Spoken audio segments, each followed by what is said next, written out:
everybody. Welcome to Fort Macon State Park. My name is Ben, and I'm the guest speaker for the North Carolina Maritime Museum's Heritage Lecture Series.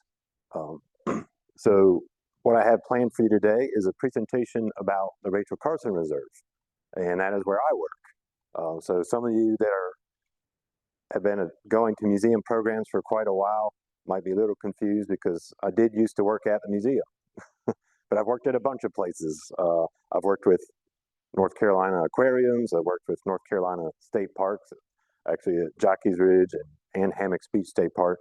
But now I'm working with the North Carolina Coastal Reserve System. This presentation is about one particular site within that system, the Rachel Carson Reserve site. So my slides will cover a little bit about the history of the reserve, a little bit about the namesake, and also a little bit about what we do with North Carolina Coastal Reserve System. I did want to point out that we are celebrating National Estuaries Week. So that is an effort to promote how special our estuaries are. This is a picture of one on the bottom. You can see on the slide. We've got our salt marsh grasses and our brackish water coming in here, the area where the salt water from the ocean mixes with the fresh water coming down from the coastal rivers. In our case, it would be nearby would be the Newport River emptying out around Beaufort, Morehead City, and then eventually out to Beaufort Inlet. So think about estuaries in your neighborhood or where you like to go to visit them, and think about things that are so special about them, and that's really what National Estuaries Week is about. So we'll have some more pictures as we go through here. All right, the mission of the Coastal Reserve System is to promote informed management and stewardship of North Carolina's estuarine and coastal habitats through research, education, and example. And we kind of can switch the example word with stewardship. That's actually my role at the Rachel Carson Reserve as the central sites manager. We do a lot of stewardship activities, taking care of the reserve, the land, the property, those estuaries, the marshes, the shorelines, the wildlife, the plants, and then also working with volunteers and other professional groups in order to do that. And sometimes I get out and also do some education efforts as well. But we'll get a little more depth into our mission here in a second. So this is an interesting group that I work for, the North Carolina Coastal Reserve and National Estuarine Research Reserve. It's a big name. It's really a partnership of two agencies. The federal agency, the National Oceanic and Atmospheric Administration, and the state of North Carolina's Division of Coastal Management, which is in the Department of Environmental Quality. And do not worry, there will be no test after this.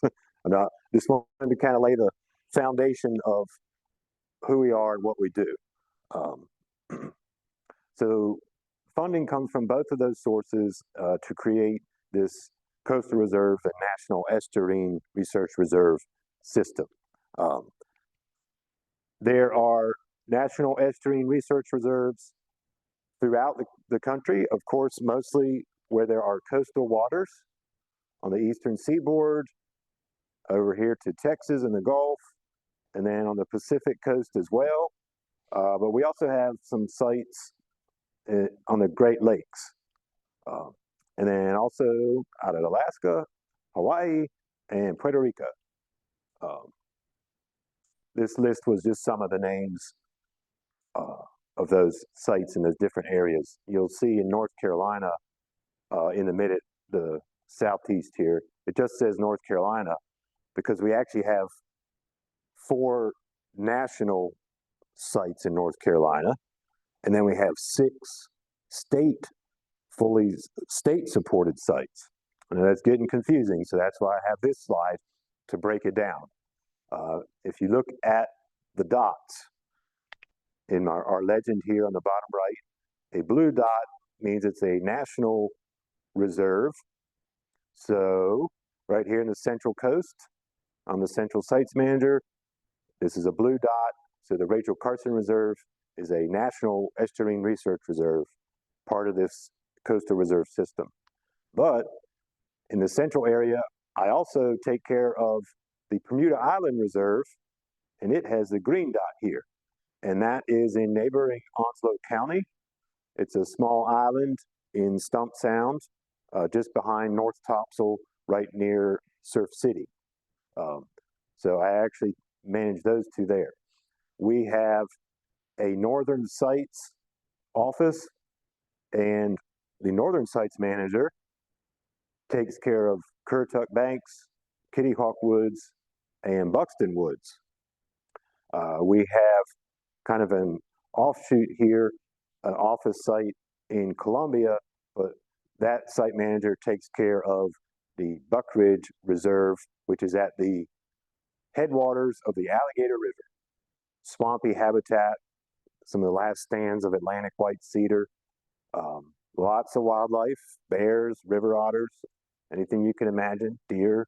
And then we have a Southern Sites office down here operating out of the University of North Carolina at Wilmington's Center for Marine Science. And they oversee Masonboro Island, Zeke's Island, Bald Head Woods, and Bird Island. So we have 10 altogether. I hope that if you have not been to them all yet, I hope you go visit them. People are welcome to visit the reserve sites. And a lot of them actually have designated nature trails that you can go hiking. Now, some of them, like the two that I work at, are only accessible by boat, so it makes it a little bit harder, but it doesn't mean that we don't want you out there. You could kayak, you could take your own boat, you could take a water taxi, so you can still visit these places. So let's focus in on the Rachel Carson Reserve, since that's the name of my presentation. And this particular picture is showing the official boundary of the Rachel Carson Reserve. So let's get our bearings here. For those that might be watching online,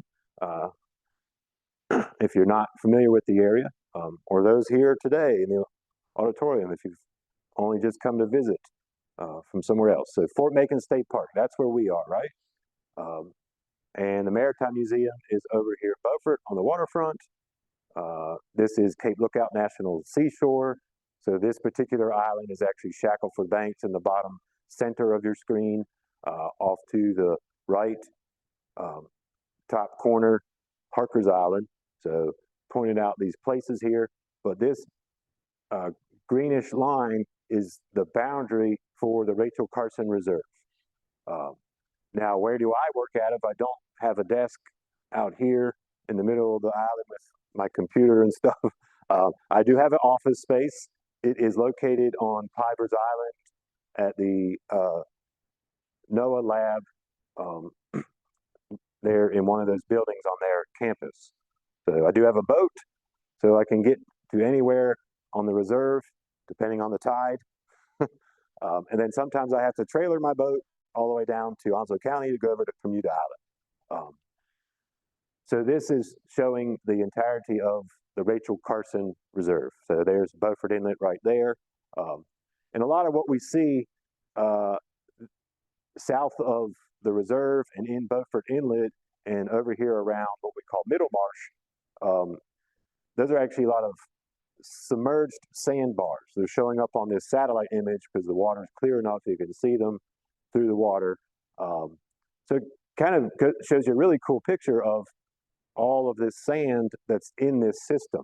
When you stand maybe over here on the beach and look out across the way, it looks like nothing but water. But keep in mind that some of those sandbars, depending on the tide, are half a foot deep. At really low tide, they might be exposed to dry air. So there's a lot of sand moving around these places and shifting around. Okay, so that's our reserve. I got an aerial photograph here as well, different angle, different perspective. Beaufort here on the upper left of the slide. So that would actually kind of be north. Beaufort Inlet would be on the opposite side. If I had it labeled, that would be to the south. I've already mentioned Harper's Island to the east. There's Cape Lookout Seashore. The lighthouse would be about over there, maybe. So this is the Rachel Carson Reserve, about 2,300 acres. And that changes. There's sometimes sand being deposited in these places, making our islands bigger. But sometimes the sand erodes and it makes the island smaller. So it's constantly changing. Maybe not as much as you see on the ocean front, like right out here at Fort Macon State Park. Day to day, you can see changes, real drastic changes, depending on the storm activity. But over here, they're still changing. It's just a little bit slower, maybe. If we got a really bad storm, then we could see some big changes, especially on this south side of the reserve that faces Beaufort Inlet. But yes, that is the reserve. A pretty good shot of it. Now, part of it's way over here, and it's a little bit harder to see. There it is in its entirety. You can see Taylor's Creek running along the north side of the reserve. Okay, who is Rachel Carson? Why is it called the Rachel Carson Reserve? Well, this is a picture of Rachel Carson right here, and then here is an in-depth information about who she is and what she did. Just remember, there will be no tests, so you don't have to memorize this. But Rachel Louise Carson was born in 1907 in Pennsylvania. She went to Chatham University in Pittsburgh, but she got her master's degree at Johns Hopkins University in Baltimore. She spent several summers working at the Marine Biological Laboratory in Woods Hole. That's up in Falmouth, Massachusetts, near Cape Cod. In 1936, she was hired as a junior aquatic biologist in the Division of Scientific Inquiry with the Federal Bureau of Fisheries. Now, the Federal Bureau of Fisheries is actually what becomes the National Oceanic and Atmospheric Administration, the National Marine Fisheries Agency. So she was hired. She was the third woman to be employed by the Bureau. And she assisted with the study of the Chesapeake Bay fishes. A lot of those fishes in the Chesapeake Bay are a lot of the same ones we have down here. But Rachel Carson had a professor who had earned a doctorate degree for his research done at the Fisheries Laboratory in Beaufort. And he probably told her about the area. And she probably was pretty excited about it. She loved all things related to the coast, the marine life, the habitats. So she actually spent time in the area in Beaufort, off the waterfront, observing and studying the marine plants and animals of the Estuarine waters. Her first visit was in 1938. So that's why it's called the Rachel Carson Reserve in her honor. She came pretty well known for her writing. In 1952, she resigned from the government position, and she focused on her writing and lobbying aimed at protecting for our environment against dangerous chemicals that were being used outdoors, mostly in agricultural purposes. She was well known for her publication, The Sea Around Us, but she also had several other books, Silent Spring, Under the Sea Wind, The Edge of the Sea are just some of the examples. She challenged the practices of using these chemicals in the environment. These chemicals were later determined that they are causing problems. They can affect the wildlife, which can then in turn affect us. A lot of the compounds were ending up in fish in the waterways, birds that were eating the fish like osprey, pelicans, bald eagles were then starting to decline because the chemicals were affecting them. But if people are eating those fishes too, you could have problems directly right there. So unfortunately, Rachel did pass away in 1964. She was 56 years old. But the reserve is named in her honor. So that's why we call it the Rachel Carson Reserve. Here she is. This is not in Beaufort. These pictures, I believe, are somewhere in Florida. But that's her with the hat on in each picture. She has a field assistant maybe, and they're learning about the aquatic environments, the in the estuaries, the plants and the animals. And that's what she just loved to do. She loved to catalog and learn about those things. Here are some of this is from my collection here, some of the books that she wrote that I mentioned. So how about, all right, that's a little bit about Rachel Carson. How about Beaufort itself in the area? How about what was going on before it was a reserve? We know it's parts of it have been around for quite a long time. This chart is from 1888. So to get our bearings again, there's Beaufort. All the little dots there are supposed to be houses. Off to the bottom of the image is Shackelford Banks. So if I were to draw our reserve boundary with the laser pointer, I would go around Town Marsh, Bird Island, or we call it Bird Shoals, and then around Carteret Island. And this is what was the early beginnings here of the Taylor's Creek, if you will. Circle around that. But you notice I also included Horse Island here. That's part of the reserve. And then we also had Middle Marshes over here. So in 1888, Middle Marshes is kind of looking the same. Bird Island Shoal was a little bit smaller because nowadays it stretches all the way across. Carteret Island was one of the larger complexes. Horse Island was pretty small, and Town Marsh looked pretty small. So it's kind of been there a while. I'm sure it's changed over the years. If you would go back 500, 1,000 years, it's going to be even more different than this. You know, it's just how it works. Things are always changing in the environment out there. What was going on in the area? Well, people were hunting whales off of Shackelford Banks.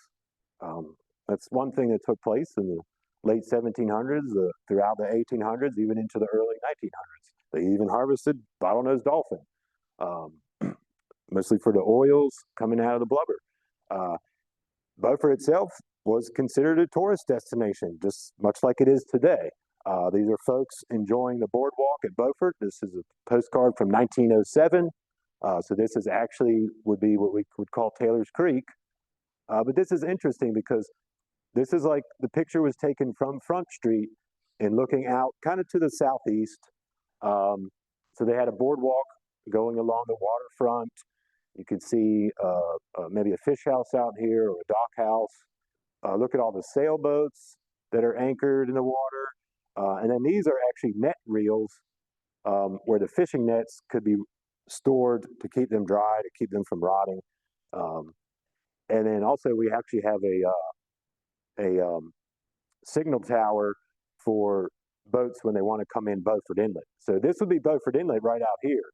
And then this on the horizon, real faint, is probably Shackelford Banks.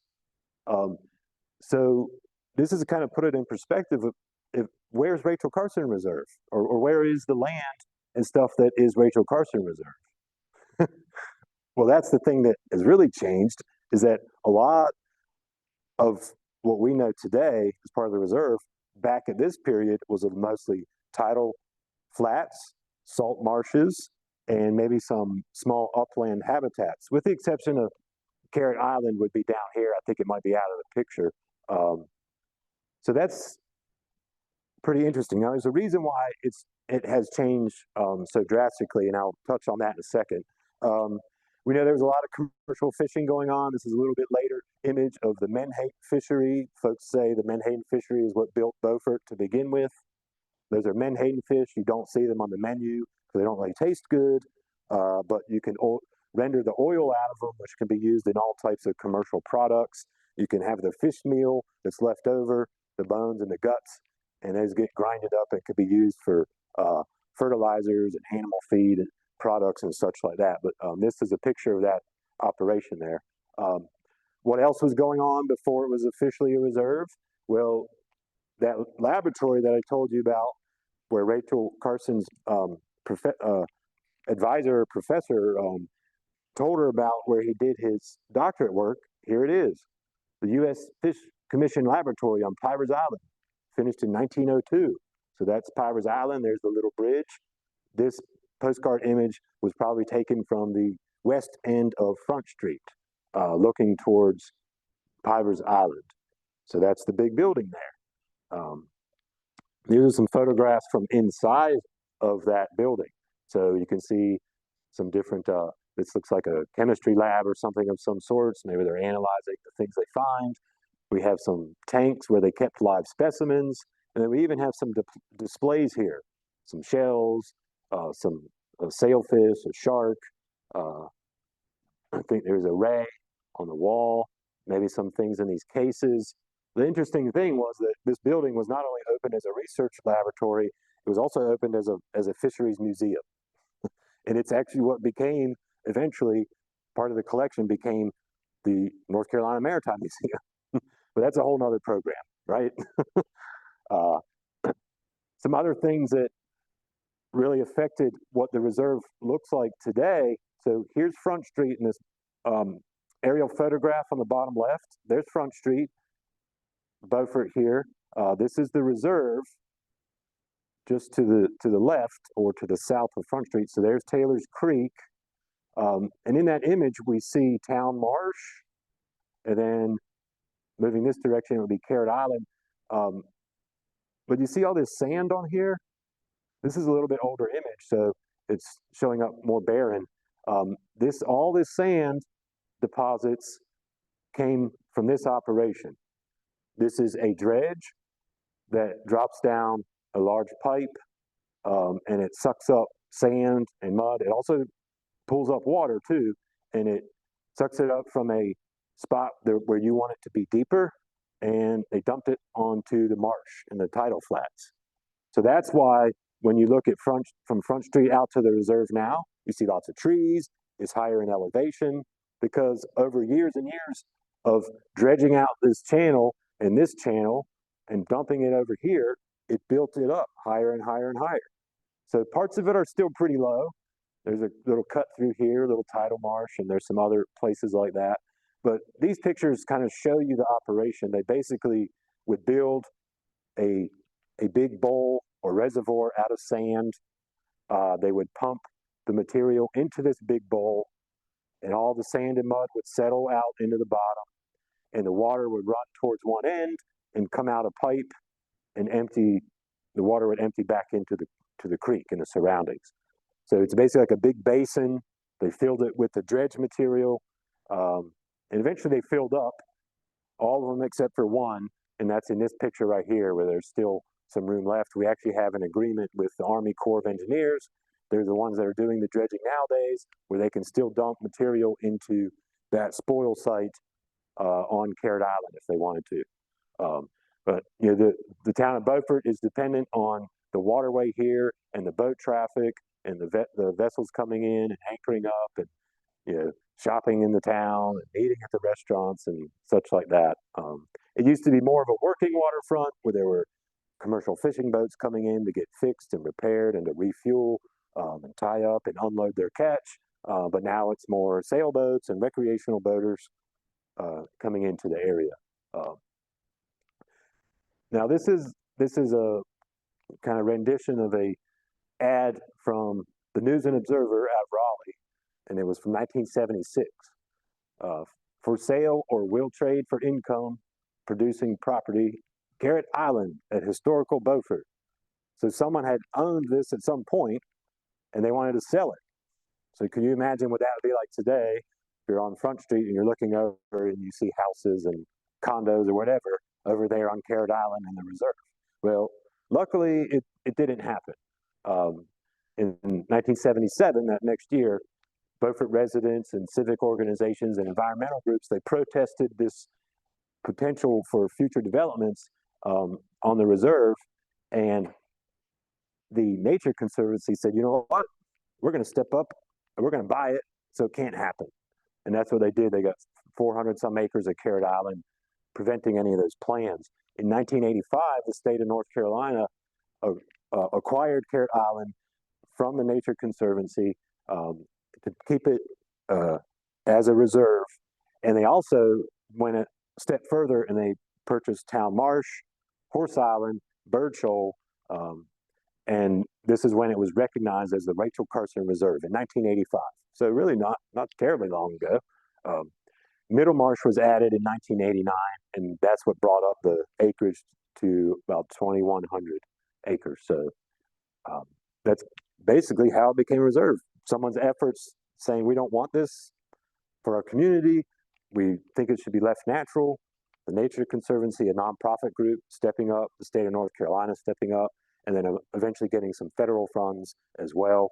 And I think it paid off. I think a lot of people love going out to the Rachel Carson Reserve. They love kayaking, they love fishing around it, they love walking bird shoals and looking for shells and sand dollars. They take the ferry out there. They come to the town to do those things, and then they spend money in the town. So it's not only good for the economy, it's also great for the environment. These are places in these marshes and estuaries where they're very important to a lot of the commercial seafood that we like to eat, whether it's shrimp or clams or oysters, scallops. We like to eat flounder. We like to eat speckled trout, bluefish, and a lot of even ocean fish use these estuaries as a nursery for their little babies. So they actually, the larvae and stuff are spending time in the salt marshes right in Beaufort Inlet there. And then as they get bigger, they swim back out the inlet. So these are very critical habitats. So it was great that they decided to protect them. So this is just our map that we use to show the reserve. Here's all the places that we just talked about: Bird Shoal, Town Marsh, Carteret Island, Horse Island, and Middle Marshes. So these places are great for the wildlife. They're great for people to enjoy. They're also filtering stormwaters and floodwaters. They're acting as a buffer. The picture that I had from 1907, where there was not much elevation out here on these islands, and you could stand at Front Street and just see right out to Beaufort Inlet. Well, that means that the ocean could see right to Beaufort. And sometimes the ocean gets angry. And in 1879, we had a hurricane that put 10 feet of water on Front Street. And it collapsed all of the boardwalk, several of the hotels that were out over the water. It was major destruction. So I'm sure that the folks in Beaufort really enjoy the fact that the Rachel Carson Reserve is there, and in the condition it is now, it's acting as a buffer from a potential storm situation. So it could be pretty bad. So you probably can't see too well because these are little icons up here on the legend, but they mark a nature trail system that we have on Town Marsh. We have a boardwalk overlook. There's a boat launch right here, a public boat launch on Lennoxville Road. If you wanted to take your own boat over, you could launch a kayak right there as well. But there are also 2 other places on the Beaufort waterfront to launch kayaks from a nice little sandy beach area to kayak over to the reserve. If you do decide to do that, just be mindful of the tide. You know, we have 2 high tides and 2 low tides a day. So the water's either flooding into these areas, creating currents, or it's going out, creating currents in the opposite direction. So be mindful of the tide. And of course, the weather as well. If it's too windy or too a threat of thunderstorms and lightning, you don't want to be out on the water, either in a boat or a kayak. So if you do come to the nature trail or visit the island, you might come across some signs out there that kind of give you some background information. There's the map again, but it gives you some advice on visiting the reserve and what to do, tells you a little bit about the reserve. But we've also got some rules to follow. We want to make sure that we're out there and doing what we can to not really bother those natural ecosystems and the animals that are out there especially. This is probably our biggest issue. This sign talks about staying away from the horses. You know, there are horses out there, they're wild horses. We also don't allow camping or fires. And I put this sign up here because of the nature trail. So as you're walking the nature trail, you'll come across signs like this, so you'll know where to go. This is a zoom in on our rules sign here. Some things that we don't want you doing. You know, if you have a dog, make sure you put it on a leash. This little puppy here was off leash and it scared all of these shorebirds. These are, looks like mostly willets, a type of shorebird that would feed along the water's edge. Here's a couple of fellas here petting a horse. Do not do that. And then this is a derelict vessel that came ashore into the marsh. So, they're abandoned vessels, no good. You have to remove them. You can see in this picture here, this is a Beaufort police officer here. So they actually have jurisdiction over the Rachel Carson Reserve. So if there is an issue and there is a problem, we can notify them and they will come over. They have a boat, just like most municipalities in the area. They have a boat and the officer will gladly hop on the boat and come right over to the reserve. So this is just a depiction. It looks like he's writing a ticket because the dog was off the leash, but this was an example here. But they definitely could do that. So I talked a little bit about what you can do at the reserve. Recreation opportunities was in there. We permit the traditional uses for recreation, whether it's boating, fishing, wildlife viewing. These are things that do not disturb the environment or organism. You're allowed to fish. You can get a permit. You can catch fish as long as they're the proper size and you don't go over your creel limit. And as long as these activities are kind of compatible with research and education too. So remember those are our missions: research, education, and stewardship or protection. So we do a lot of education. We have a full-time education coordinator. She works with the local school groups. We'll take them out onto the islands and teach them about everything that's out there. They can do some work in our classroom where they learn about water quality. We take the general public out for field trips in the summertime. We teach the teachers, if you will. We take educators out and they can learn about it, what's at the reserve, so they go back to their classroom and can work with their students. Research and monitoring, that's another thing that takes place out at the Rachel Carson Reserve. These are some of the things that we do in-house. We have a research coordinator, and they actually oversee all 10 sites, but they're based out of Beaufort. We're monitoring marsh vegetation, habitat mapping. This is a water quality detection device that's deployed out at the reserve, getting data there on salinity, dissolved oxygen, and such like that. So this was just an example of some of the research that takes place from university students, master's degrees, PhDs, and some of the professors at these universities. So we have folks from NC State, Duke University, East Carolina, UNC, University of North Carolina, Chapel Hill, University of North Carolina at Wilmington. And right now, these are some of the research projects that are taking place that I highlighted on this slide. So these are ongoing. They have to apply for a research permit. We review them. We determine if it's kind of feasible. We determine if it would interfere or with public access or recreation issues. We determine if it could be a problem for other wildlife.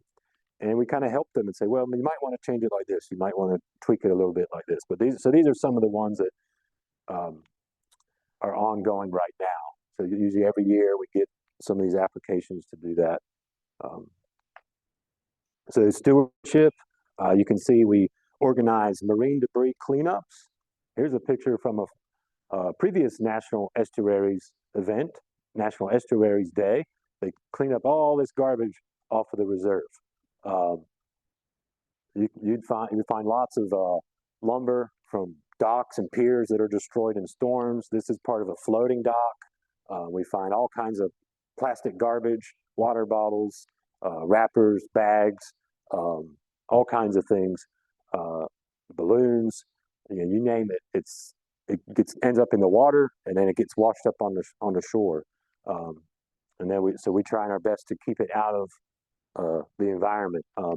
This picture here in the top kind of center, they are planting some marsh grasses, kind of stabilizing some of the shoreline with a natural approach, planting marsh grasses, creating oyster reefs. This is a group that volunteers to teach people on the reserve about the wild horses. We call them our pony patrol volunteers. From late spring through the fall, they're out there, they're talking and interacting with people, kind of keeping an eye on the horses and where they are, and so that if people do come by, they can kind of inform them about how to be safe and how to stay at least 50 feet away. If there's a foal, a young horse involved, then they want them to stay even farther away, just for the safety of the horses, but also the safety of people. And then here's some stewardship, site stewards is what we call them. They're volunteers that get a little more in-depth training, and we ask, they want to help with projects, and they're putting up one of our boundary signs and rule signs out there for people to see. So we're also protecting habitats. I mentioned shoreline protections. We have maritime forest areas. We have beach and sand dune environments, and then we have those important estuaries with the salt marshes. So, and we're also taking care of the wildlife. So this is a very small fraction. For example, bird species, there's over 200 some different bird species that have been seen at the reserve. These are mostly shorebirds, oyster catchers. This is a red knot. On the top right, great egret. We have egrets, herons. This is a very colorful, beautiful songbird that visits us in the summer. The top center, that's a painted bunting. So we're monitoring some of these birds as they're actually using the reserve site to nest, to lay their eggs and raise their chicks. We're also partnering with the North Carolina Wildlife Resources Commission. We partner with other nonprofit groups like Audubon Society, who's all very interested and concerned with the status of some of these animals. So we'll collect our data, we'll submit it to them, and they'll get a bigger picture across North Carolina of what's happening, and then across the eastern seaboard and the entire country. So they can say, well, we're seeing a population decline in this particular species. We're noticing that it's being affected by such and such. What can we do to help, mitigate that? How can we, help these animals do what they've been doing for many years? We do a survey every spring and early summer on this particular turtle. This is a diamondback terrapin. They don't get very big, but they spend their whole life in the salt marsh, mostly in the water. So they don't have flippers like a sea turtle who's always in the water, but they are very good at swimming. They have kind of the webbed feet, hydrodynamic shell there, and they spend their life out in the tidal marshes eating snails and crabs, and they do crawl up onto the land to lay their eggs, but they don't lay 100 some eggs like a sea turtle, maybe only half a dozen or so. So we do surveys where we send that information in to see if we've, how many we spotted in a particular given time. We've got all kinds of wildlife and interesting organisms that exist out there. This is just a picture of oysters. I put them in there because they're very important. It's a wild animal. It's wildlife. Oysters are really good at filtering water. And so they're actually an important part of that environment. They're filtering out the plankton, and they're providing food for other animals. So this bird here, the oyster catcher, would actually could eat young oysters by breaking open the shell, or also waiting for the oyster to open, putting that long bill in, and cutting the abductor muscle on the oyster, and then being able to eat the meat right out of it. You'll notice that, I don't know if it shows up well in the picture, but this one has a band on its leg, and so does this red knot. So wildlife biologists actually will capture these birds and mark them with a band, and then when they're spotted somewhere else in the country, they then know that, oh, that particular bird traveled hundreds, 1,000 miles to this location to its nesting ground. They're seeing the movement of these animals. So we actually participate in the banding. We are able to net them and grab them, put a band around them, write everything down we know, and then let it go. It's a little bit invasive, but it's for research purposes and for management purposes to make sure that they have a chance out there. We got lots of crustaceans out in the marsh, like the fiddler crab you see right here. And in the water, we have the marine snails, whelks, and moon snails, and all types of other gastropods, if you will. We do have some mammals out there. Now, this is an older picture. It's possible that gray fox still are out on the reserve, but we have a newcomer, which isn't really terribly new, but a lot of people don't really realize that, coyote are pretty prolific in this area now, and they are out at the Rachel Carson Reserve. But I know they're here at Fort Macon. I'm sure they're in the town of Beaufort. Coyotes are pretty secretive. So we also have coyotes out there. We've got marsh rabbits. We've got raccoons. There was even a bear out there one time. So you never know what you're going to get. And we do have the horses. I couldn't leave them out. People really do like these horses. They're actually the official state horse of North Carolina. The Outer Banks Wild Pony is the official state horse of North Carolina.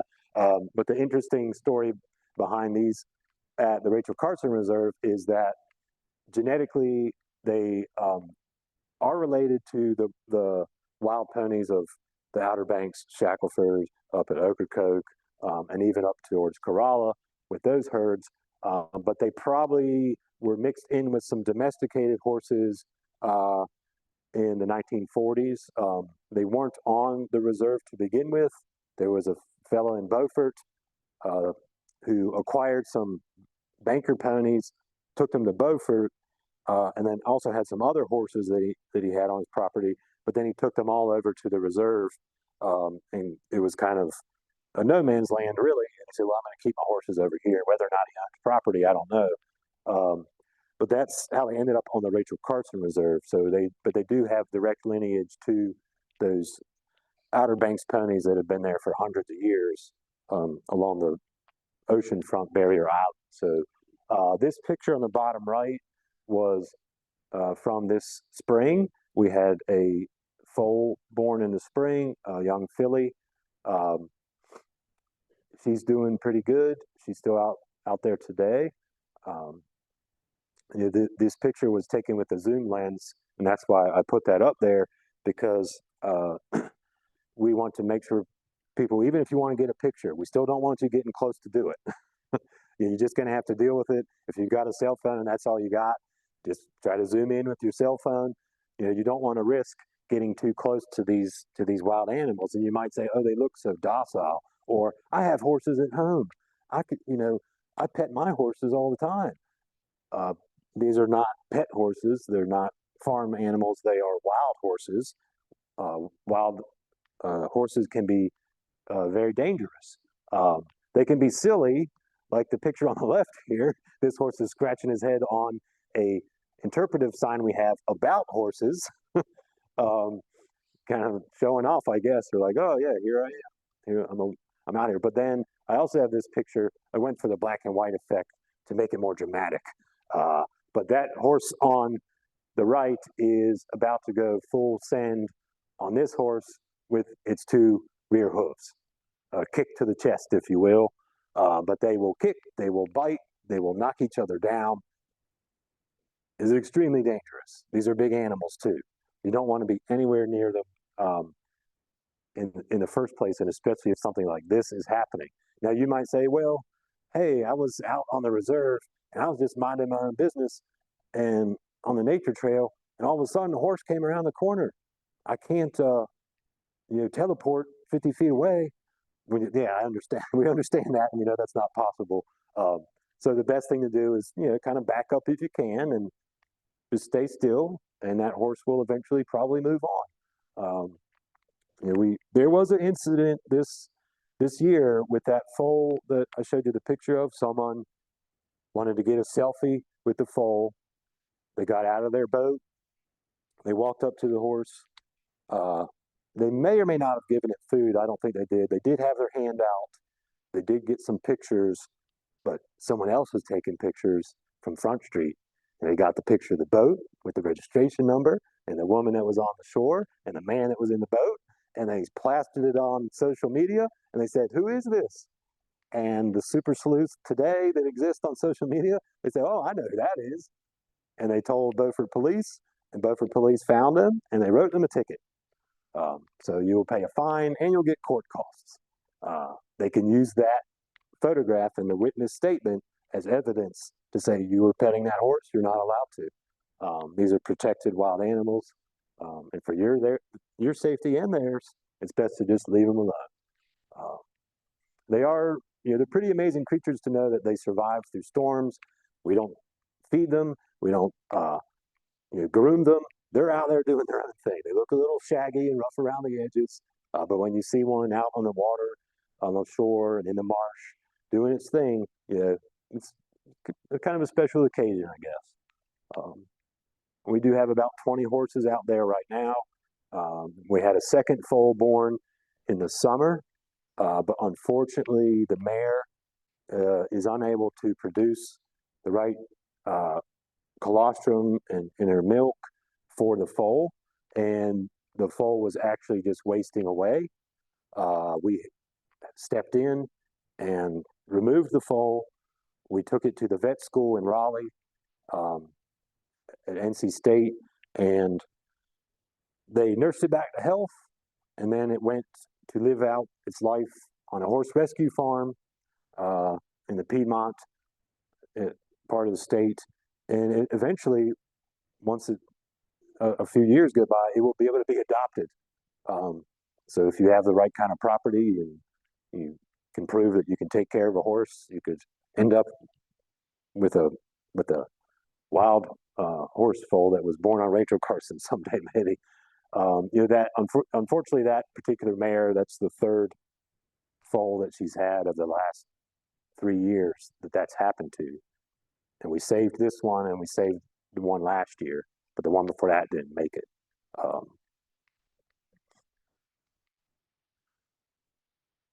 Thank you. Thanks for coming to the lecture. I hope that you enjoyed it. Don't forget, it's National Estuaries Week.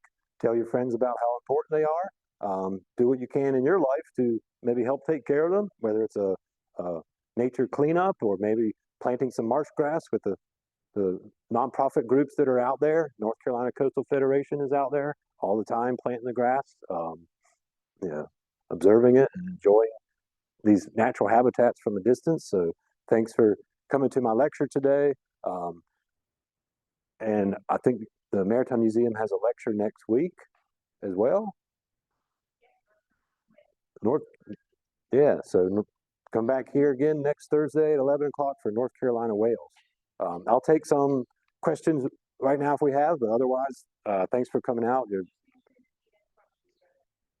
Gotcha. I will repeat the questions because we want to make sure it's recorded, and if anyone's listening online too, they may not be able to hear you. So I think I had a question in the back. Yes, ma'am.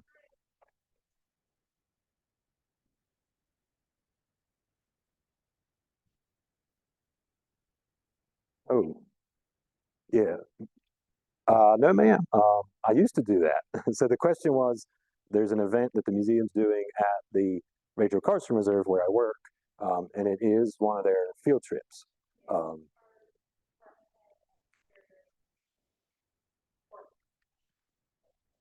yeah. Okay. Well, I definitely advise going. Yeah. So yeah, definitely do. You can register for that field trip through the Maritime Museum website. They take the water taxi over to the reserve, and then you're led on a guided hike on part of the nature trail to experience the wildlife and the plants and learn about the habitats as well. So that's great. Any other questions? Yeah. Thank you. Thanks. Yeah. I think I have one more question here, though. Oh, yeah. Yeah.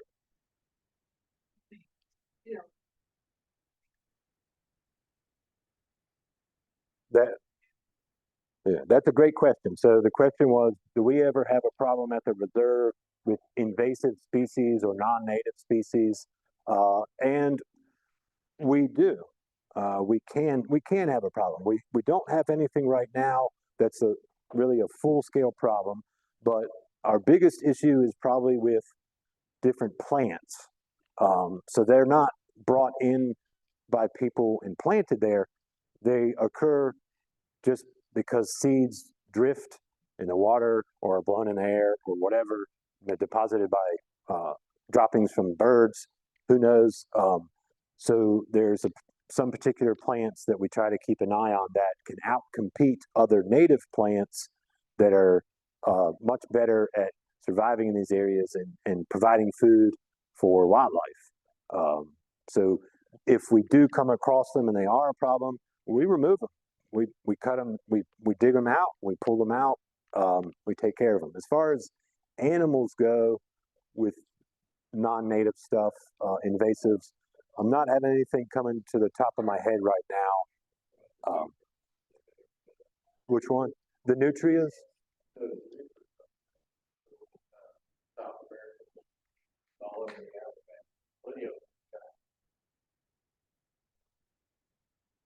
Oh yeah, yeah, the rodent-like animals. So he was asking about the rodent animal. I think they were introduced into Louisiana for the fur trade in the 1800s or something. And I've not seen one out there yet, but it doesn't mean they're not there. You know, yeah, yeah. So people have seen them, the nutria, the kind of rodent-like. They look like a muskrat kind of. I used when I worked at the aquarium at Pine Hill Shores. I used to see them over there all the time. So I haven't seen them over there yet, but that's one where that's like the coyote, for example. I mean, the coyote wasn't introduced. I don't know if you label it non-native or invasive. They moved out here on their own accord, and if you take them away, there's just more. They're going to come right back. So if I saw nutrients and I didn't want them in there, and I took them away, they come right back. It's just too accessible sometimes for some of those things. Uh, yeah. Any other questions or anything? Yeah, sure. All right, that's a good question. What makes an estuary an estuary? I'll try to answer it. Um, I think defined, uh, it is a place where the salt water from the ocean is mixing with the fresh water from the rivers emptying out on the coast and creating a brackish water environment that is influenced by some type of tidal changes. So that's what's giving us an estuary, if you will. Um, yeah. So we have quite a bit of it in North Carolina. When you add up the Currituck Sound, the Albemarle Sound, the Croatan, the Roanoke, the Pamlico, Core Sound, Back Sound, Bogue Sound, you might as well throw in all these rivers like the Newport River, the North River, and we'll go all the way down to the South Carolina line. I think we might have like the second or third largest estuary system in the country, behind Chesapeake Bay and the Pacific Northwest around Puget Sound, I think. Yeah, and it's such great places that because you get out there and you see so much. Um, I spent a lot of time in the mountains and in the woods, in school and such, and I saw some things, but maybe I just wasn't there enough. But I felt like I walked and I walked and I walked, and I mostly just saw trees and scenery and the sky. It was beautiful. But down here, I see the shorebirds, I see the wading birds, I see the uh, you know osprey, I see crabs, I see dolphins. Sometimes I see sea turtles in the water. I see all these things, and they're just right there in front of me, and I don't have to really look that far or work that hard. So they're great places. But thanks for these questions; these are great. So y'all have a great afternoon. You're Ben? Yes. Oh, I'm Mary Kevin. Nice to meet you. Yeah, So nice to meet you. you know Barbara Jewett. Um, Knowing who would you, Sue Schmidt. yes, I Sue sure Schmidt. do.